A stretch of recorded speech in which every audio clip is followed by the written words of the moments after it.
This is Sirisha, 1 year batch, RIMS Srikakulam medical college.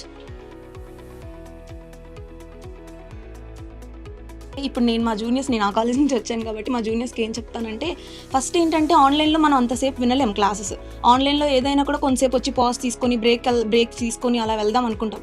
కానీ అదే offline ఏంటంటే మార్నింగ్ నుంచి ఈవినింగ్ వరకు అలా మనం కూర్చుంటే ఇంకా అలవాటు అయిపోతుంది అనమాట. సబ్జెక్ట్ త్వరగా అయిపోతుంది, రివైజ్ చేయడానికి త్వరగా అయిపోతుంది. కానీ అదే ఆన్లైన్ అయితే మనం త్వరగా చేయలేము, రివైజ్ చేయలేము, ఎక్కువసేపు చదవలేము, ఎక్కువసేపు అలా కూర్చొని ఉండలేము అనమాట. అదే ఆఫ్లైన్ తీసుకుంటే ఏంటంటే ప్రాఫిట్, ఎలా అయినా ఖచ్చితంగా నోట్స్ రాస్తూ ఉంటాము, ఖచ్చితంగా వినాలి, ఎలా అయినా మళ్ళీ చదవాలంటే రివిజన్ చేసుకోవడానికి త్వరగా బాగుంది. ఇంకా ఆన్లైన్లోనైతే రివిజన్ త్వరగా ఎక్కువ టైం పడుతుంది, రివిజన్కి ఎక్కువ టైం పడుతుంది, వినడానికి ఎక్కువ టైం పడుతుంది. అదే ఆఫ్లైన్ అయితే కొంచెం తక్కువ టైం పడుతుంది, త్వరగా వినొచ్చు, త్వరగా సిలబస్ కంప్లీట్ చేసుకోవచ్చు, త్వరగా రివిజన్ కూడా చేసుకోవచ్చు. ఆఫ్లైన్ అయితే ఐ సజెస్ట్ బాటియా.